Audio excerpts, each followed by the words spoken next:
Þegar Baldvin Kári Baldvinsson, barítónn, bóndi, hestamaður og einu sinni lögregluþjónn var 23 ára, rétt tæplega, var óskað eftir honum til Vestmannaeyja til þess að gerast lögregluþjónn þar. Þetta var 1973 og hann óraði örugglega ekki fyrir hvað beið hans í Eyjum. Velkomin. Takk að þið fyrir. Eða hvað, þið hafði ekki dreymt neitt sérstaklega fyrir því að það væri að koma gos þarna nokkrum dögum seinna? Nei, Guð minn almáttugur, alls ekki. Nei. Af hverju fórstu til Vestmannaeyja þarna? Það var bara þannig að það vantaði 2 lögregluþjóna til að leysa af 2 sem fóru í lögregluskólan. Já. Og það var haft samband við mig hvort að ég væri tilbúin að fara og ég lét mig hafa það bara. Þetta var svona eins og að fara á vertíð. En 23 ára, þú hafðir einhverja reynslu af lögreglustörfum? Já, ég hafði það nú. Já, hefur maður það? Því betur var ég, það æxlaðist nú þannig að sko, ég byrjaði náttúrulega allt ungur í lögreglunni, 19 ára gamall. Þetta eru allt saman svona tilviljanir sem gerast, sko. Faðir minn var héraðslögregluþjónn heima. Og hvað er heima? Ég var á Rangá í Kaldakinn, í Þingeyjarsýslu og hafði verið að vinna og var að vinna á jarðýtu þetta sumar. En faðir minn lenti í alvarlegu slysi, handleggsbrotnaði mjög illa, var í heyskap og lenti í ámóðstækjum. Þannig að hann var úr leik sem héraðslögreglumaður og ég í einhverju svona þingeyskri mikilmennsku fór til gamla Jóhanns Skafta sýslumanns. Já. Hvort að þetta væri eitthvað inn í myndinni að ég kæmi bara inn í staðinn fyrir þann gamla. Já. Og það stóð nú ekki af því, jú. Og ég var bara munstraður inn þarna á skrifstofunni. þar sem hann skrifaði ráðningarbréfið með pennastöng. Já, pennastöng. Þetta er nú ekki lengra, þetta er nú... Var bara blekbyttan rétt fyrir svona. Bara blekbyttan og skrifað þannig að mér var bara hent í uniform og á næstu ballvakt. Það er 1969. Já, 19 ára. 19 ára, allt að gerast, sko, var það ekki? Jú, allt á fullu hérna. Já. Mikilmennskan og allt, sko, maður hélt að maður væri orðinn gamall. Já, 19, maður er náttúrulega mjög gamall. Já, en ég náttúrulega rak mig á það að þetta var ekkert einfalt. Nei. Þannig að það tókaðist á í manni að gefast upp eða hvað maður ætti að gera og svíbetur tók ég þann kostinn að sækja í lögreglunni í Reykjavík þar sem að ég kæmist þá í lögregluskólan. Já, þú þurftir auðvitað að vera í starfi til að komast í lögregluskólan. Það var málið og ég þurfti ekkert að fastráða mig of lengi. Nei. Þannig að ég sá að ég gat svona fljótlega losa mig og þar kom reynslan og þekkingin. Já. Og eftir skólan, þetta var fyrri hluti lögregluskólans, þá fór ég bara út á götu með reyndum mönnum og það var dýrmætasti skólinn að starfa með þeim. Já. Hvernig voru þínir lærifeður þá? Þetta voru náttúrulega að mínum að til miklir úrvalsmenn, náttúrulega yfirlögregluþjónninn Bjarki Elíasson og aðstoðaryfirlögregluþjónn Guðmundur Hermannsson. Og kúluvarpari og þetta voru alvöru menn. Eyjólfur Sundkappi, hann var mér dýrmætt að vinna með honum og fleiri kempum. Hvernig nálguðust þeir fólk með þeim hætti að það var hægt að læra af því? Það var náttúrulega ákaflega mismunandi eftir mönnum. Já. En af því ég nefndi nú bæði Bjarka og Guðmund og hann Eyjól gamla. Það var nálgast af nærgætni í hvívetna. En þegar á þurfti að halda þá var hvergi kvik. Nei. Sanngirni, drengskapur, en svo fastir fyrir. Þannig að þú ert komin þarna með reynslu, þú ert búin að vera á ballvöktunum í Þingeyjarsýslunni og þú ert búin að fara í gangum götur Reykjavíkur og læra ýmislegt þar og svo kemur þetta moment að þú ert beðin að fara til Vestmannaeyja. Já, ég fór þangað, ég man ekki hvort það var 8. eða 10. janúar. Já. Og það var lítið að gera á vertíðinni þarna til að byrja með byrjun árs, lítil veiði og náttúrulega ekkert nema bara plain vaktirnar. Já. Þannig að maður var að mæla göturnar eða sitja einhvers staðar og horfa í gaupnir sér og hérna vandræðist með það hvernig ætti að láta tíma líða. Þekktir einhvern í Vestmannaeyjum þegar þú komst þar? Nei. Ég hafði reyndar verið á vertíð 67. 17 ára? 17 ára gammal. Já. Hvað var bóndasonurinn að gera vertíð? Þetta var einhver ævintýraþrá held ég. Já. Maður var orðinn svo gamall þarna sko, þetta var nú ekkert venjulegt. Þvílík ósköp. Þroskar og fullorðinn. Já. En sko, nei, ég þekkti ekki held ég bara nokkurn einasta mann þarna. Þannig að þetta, og bjó bara inn á verbúð. Já, það var verið fjör. Það var ákaflega rólegt. Já, en öll. Ég var bara meitt herbeggi og já.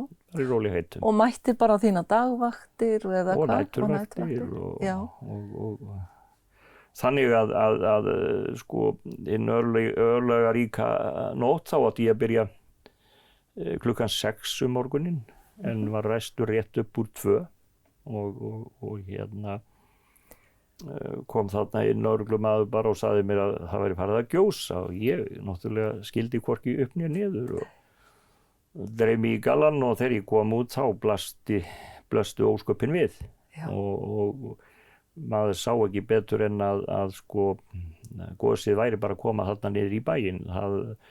Maður sá svona jarðstykki fara upp svona eins og mér datt í hug blokkir bara í Reykjavík væru að fara í háa loft en ég átta mig ekki á því, maður var ekki træddur, það var eitthvað sem lokaði á það hérna að maður var bara hissa, held ég meira. Já.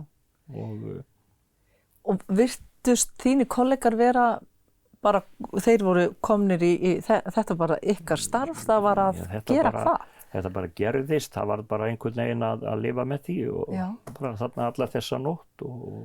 Hvað var það fyrsta sem þið gerðuð? Fyrsta var náttúrulega að við fórum jú á stöðina að ráðum okkar og menn bara voru svona, auðvitað gamlir heimamenn í lögreglunni voru náttúrulega svolítið beygðir en stóðu sig mjög vel. Það nú oft á svona erfiðum stundum að þá eins og komi einhver verndarhendi yfir og maður bara ekkert að hugsa maður bara í verkefninu og hvað næst að gera og það var aðalega að leiðbeina fólki bara hvert það ætti að fara. Því betur allur flottinn í höfn, blankalogn og hafði verið, minnir mig, bræla en allt í einu blankalogn og það var bara eins og þetta var bara eins og fjárrekstrar fólkið. Streymdi niður að höfn og bara þegar hver bátur var fullur þá sigldi hann bara í burtu. Og var ekkert erfitt að koma fólki þarna? Það var náttúrulega með spúandi eldfjalli fyrir aftan sig. Já, það var, voru ekki margir kostir. Nei, ég verð að segja alveg eins og að þetta var ótrúlegt. Svo urðu náttúrulega eftir einstaklingar sem ekki vildu fara. Nei. Og það var svona visst vandamál og hvernig tókuð því? Við reyndum bara að finna út úr því að fá menn til að, þetta svona þegar maður fer að hugsa tilbaka, þetta svo snerust við svo til lögmálin sko að það var ákveðið að flytja sem mest af eignum fólks í land, meðal annars bíla. Já. Og það var svona þá þurftum við það komu náttúrulega lyklar að bílum bara send bara í kössum úr landi og komast inn í bílskúra og annað og þá var að keyra það niður á höfn og koma því hérna borð í skip. Já.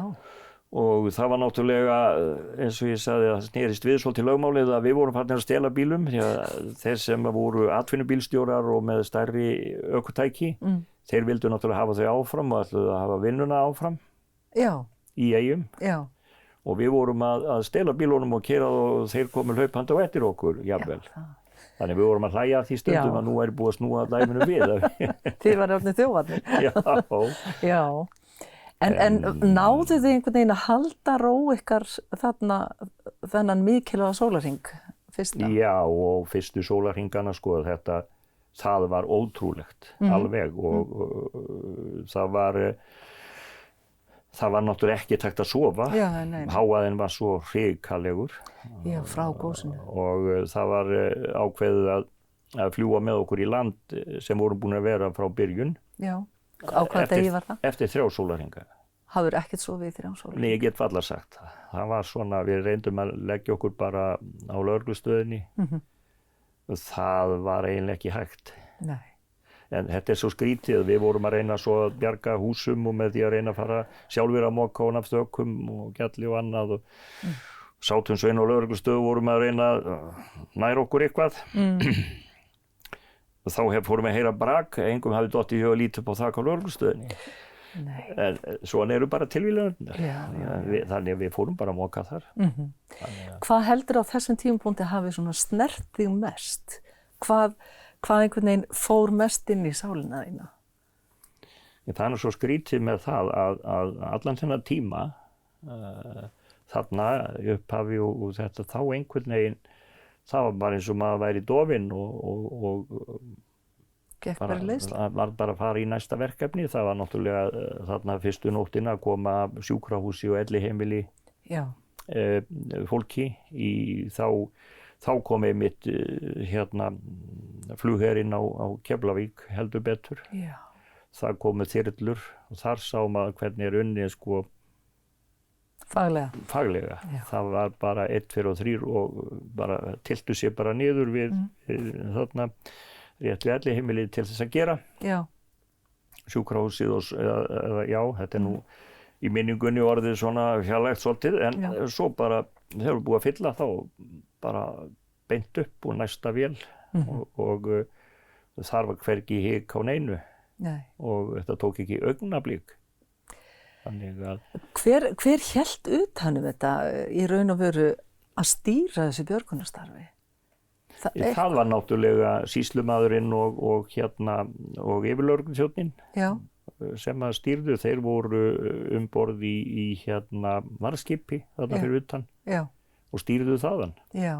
Og ég man til dæmis hvort það var á öðrum degi sem að ég var settur í það að keyra sýslumanninn þarna eina götu og þegar við fórum götuna sko svona til að komast til að sjá svolítið nær gosinu að þá sá maður svona í þakskegginn á húsunum. Það var svo undarlegt gjalla, það var hægt að keyra á þessu bara en þegar við komum tilbaka þá rétt sá á strómpana. Já, það gerir svona hratt. Já, það mokaði svona niður gjallinu sko. Manstu hvað bjuggu margir í Vestmannaeyjum á þessum tíma? Er þetta einhver 5.000? Já, ég held rúmlega það. Rúmlega það? Já, ég held það. Já, ég held að það hafi verið rúmlega það. Ég má nú ekki fara með tölur. Nei. En þetta var býsna margt. Já, það var ekki eins og það væri bara verið að fá örfáa af eyjunni, sko. Nei. Þetta er rosalegur fjölda fólki. Gríðarlegur fjöldi. Já, eins og ég segi, það er bara eitthvað sem að gerist að menn bara vinna verkin. Og svo náttúrulega kom úr landi til dæmis sko mikið af lögreglumönnum úr Reykjavík og þeir sem voru í lögregluskólanum þeir voru sendir beint út til að vinna með okkur. Já. Þannig þið fengu aðstoð þarna kannski á svona þegar að svona fyrsta hreinan er yfirgengin. Ég man nú ekki alveg nákvæmlega hvenær þeir fóru að koma. Nei. En manstu eftir þegar þú gast lagt þig á koddann í fyrsta sinn eftir þessa törn? Gastu sofna? Já, það var nú svo skrítið að ég fór bara, bróðir minn bjó í Reykjavík og ég fekk að leggja mig hjá honum. Já. Komast í gott bað og leggja mig, ég náði að sofna. Já. Já, það var eitthvað. Úrvinda. Já, það bara, og svo farið út aftur. Já. Já. Og hvað tók þá við? Já, þá var nú þetta orðið meira svona, ekki kannski lögreglustörf, en jú, auðvitað, ýmislegt sem þurfti.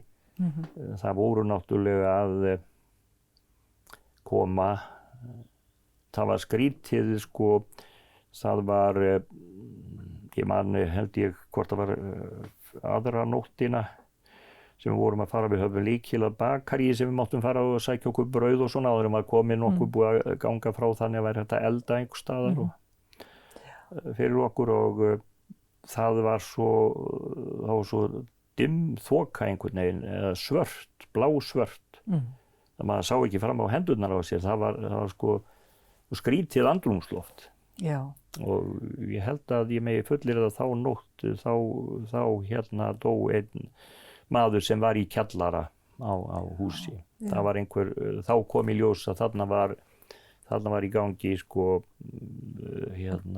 Einhverja gufur? Já, eiturgufur, sem að fóru illa í öll vit og ég man það að ég hnerraði mjög mikið næstu ár á eftir.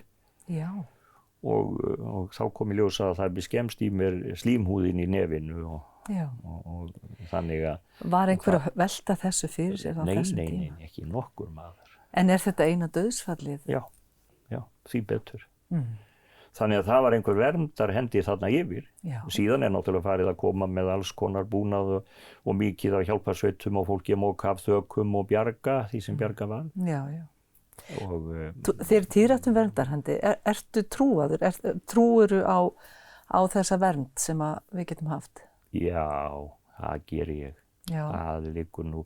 Ég held ég sé búin að fá svo margar vísbendingar það að ég ekki einn á ferð. Nei, segðu mér. Nei, það Fannstu fyrir því strax þarna, ungur? Já, það var einhver bara ró sem var yfir manni.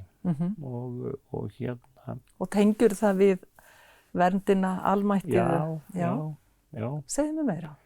Mér finnst það, sko, ég náttúrulega, svo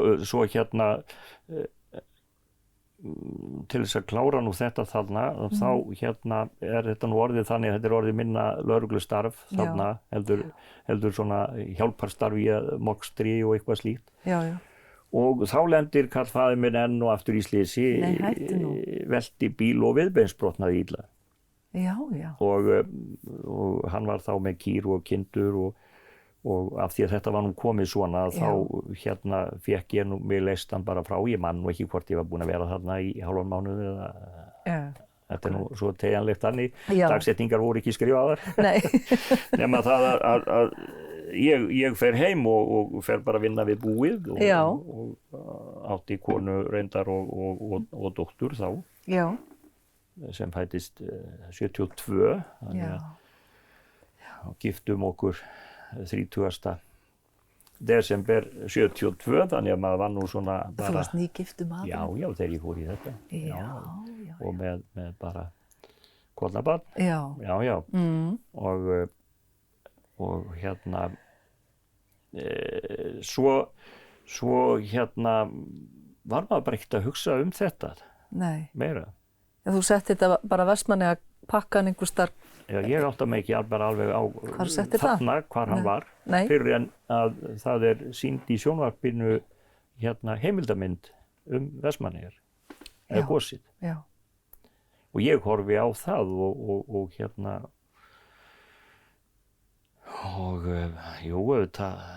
hreyfði þetta nú við manni, en svo er ég ekkert að hugsa þetta nema að ég held að kvöldið eftir ég einn út í hesthúsi og fjárhúsi og sest á garðaband og þá bara hellist yfir mig einhver fjandinn. Já. Tengt þessari minningu. Og ótti og það var bara eins og allt rifnaði inn í mér. Hvað sé ég? Og hræðsla svona en síbetur hafði ég nú þá áður ég búin að vera að syngja við athafnir og jarðarfarir og það var eins í því eins og með lögregluna, ég var að takast á við það að finna leið til þess að losa, hlaða því ekki öllu inn, heldur að losa mig við vandann og það sem á mann sótti. Já. Þannig að ég hef útbúið mér og var búin að gera það, svona vissar bænir og aðferðir sem þannig að ég greip í það þarna og gat náð mér. Já. En það var nú þannig fyrst þegar maður var að byrja í lögreglunni og fram eftir öllu að þá var engin áfallahjálp þó maður lenti í erfiðum aðstæðum. Nei. En það þótti alveg sjálfsagt mál að þegar menn voru búin að lenda í slíku að nú ættu menn skilið að fara og slappa af og fá sér vel í staupinu. Þannig að það var það er aðferð sem að er ekki góð. Nei. Nýttir þú þér hana? Fórst þú þá leið? Já, ég náttúrulega hlýti yfirmönnum? Eða kalli hópsins eins og það stendur. Já. En náði að takast á við það og eins og ég segja, þarna fór ég í þessa aðferð og þessna þú spurðir hvort það væri einhver verndarhendi, að þá finn ég það að með því að það er einhver sem leiðbeinir manni, það er svo erfitt að útskýra það. En þarna fann ég það að ég var búin að ná góðu sambandi við einhvern sem er með mér. Veistu hver það er? Já, ég held ég viti það er nú, eða hverjir, það er nú langafi minn, Baldvin. Já. Hann nú prakkari líka, sko. Já. En hlustaru á innri röddina þína? Já. Færðu eftir henni? Já, ég er nú farin að reyna að gera það. Já. En þarna það sem gerist á Garðabandinu út í hesthúsi, þarna ertu í raun og veru svolítið að losa bara það sem gerðist 1973? Já. Var það alveg eins og umbrot? Bara var það eins og Helgafelli væri að opnast aftur? Og mann er nú ekki gjarnt að gráta, sko, en þarna mátti maður bara, sko, það var eitthvað svo skrítið. Svo hafði ég aldrei farið til Vestmannaeyja eftir gos fyrir síðastliðið sumar. Já, bara 2020. Já. Og fer þá í goslokasafnið. Já, eða gosminjasafnið. Minjasafnið, og það var ótrúleg upplifun. Þá upplifði maður aftur lyktina og koma inn í húsið sem maður grafið upp. Já. Og það var mjög einkennilegt. Hvernig? Það fór á stað inn í manni aftur, sko, hvar maður hafði verið og hvernig manni hafði, hvað þetta var stutt á milli. Já. Og að það hlaut einhver að bæja þessu frá að koma bara niður eins og mér sýndist upphaflega það var mjög, þegar ég kom út þarna morgunin og ég mitt fór og fann staðinn, þetta er nú allt árgerðar rústir, en þá eins og þar stendur, þar sem ég kom út úr verbúðinni, þar sem ég var. Já. Og náði mynd af mér þar sem ég hafði staðið og horfði á gosið koma þarna niður, sko. Já. Og þetta var dálítið athyglisvert. Sko, af því að þú ert svona þengjandi, hefurðu velt því fyrir þér af hverju þú varst sendur í þetta verkefni á sínum tíma? Ég held að þetta sé, sko, ég vil meina það að bæði þetta að taka þessa ákvörðun sjálfur að fara til sýslumanns, það er einhver sem er að benda mér á að ég eigi að fara í þetta og eins með þetta þegar þessi beiðni kemur þá einhvern veginn var það engin spurning að hlýða kallinu. Sem er svolítið sérstakt í ljósi þess að þú varst nýgiftur og þú ert með lítið barn. Þetta einhvern veginn hlustaður svona virkilega á þína innri rödd þarna. En hvað kenndi þetta þér? Hvað hefur þetta kennt þér akkurat þessi lífsreynsla, lögreglustörfin? Það er náttúrulega, sko, það er alltaf erfitt að meta og svoleiðis, en ég tel að það hafi hjálpað mér að takast á við minn innri mann, gera mig að betri manni. Og þó að mér finnst nú alltaf að söngurinn hafi nú gert það dálítið, sko. En er það nokkuð annarkvort eða er það ekki bara bæði? Ég held að sé bara, ég held það, sko, og allt þetta líf, sko, sem að eins og ég segja, ég ætla ekki að sitja hér og segja að maður ætti að byrja aftur og maður gerði nákvæmlega eins. Það hvarflar ekki að mér. En þetta er bara það sem að ég fór í gegnum og tókst á við. Svo má alltaf dæma hvort að það var rétt eða rangt, en ég hef reynt að, mér finnst minn innri maður alltaf hafa batnað. Heldur hefði breytt einhverju ef það hefði verið til eitthvað sem hét áfallahjálp, raunverulega áfallahjálp fyrir ykkur á sín tíma? Já. Segðu mér. Hvað? Það engin spurning sko að geta sest nefn og finna það sko að og þurfi ekki að baksast við það sjálfur og einn eða með þessu? Eða með flöskunni, já. Og hérna sko það hefði breytt alveg gríðarlega. Og ég hef prófað áfallahjálp til dæmis með mínum ágæta presti og það gríðarlega gott þó ég hafi verið komin með mína aðferð sko að upplifa það að geta bæði hlustað og að einhver hlustar. Skilurðu á mann og það það sem að mér finnst að sko fólk verði að nota. Já. Þú talar sönginn en ég get ekki sleppt þér öðruvísi heldur en að nefna hestamennskuna sem þú ert nú líka frægur fyrir. Hvernig finnurðu sambandið við hestana? Hefur það hjálpað þér í gegnum tíðina? Já. Þetta eins og ég segi, þetta svo skrýtna tilviljanir sko. Ég fæddur og uppalinn á Ranga og umgekkst mikið nágranna í Torfunesi. Indriða og Aðalheiði og hjálpaði honum var mikið með honum og það var orðin ákvörðun hjá mér þegar ég bara úlingur að sko ef að Torfunes, ef ég gæti fengið það þá var það draumurinn. Annars ætlaði ég þá bara að flytja í burtu, Ranga og lítiljörð og skilurðu. Þannig að þarna var eitthvað sko þetta gerist. Við vorum komin langt á veg þegar hann dó blessaður en við vorum ekki alveg en þetta hafðist allt. Þannig að ég held að þetta sé allt saman svona. Búið að skrifa þetta fyrir okkur? Ég held það. Svona í alvöru.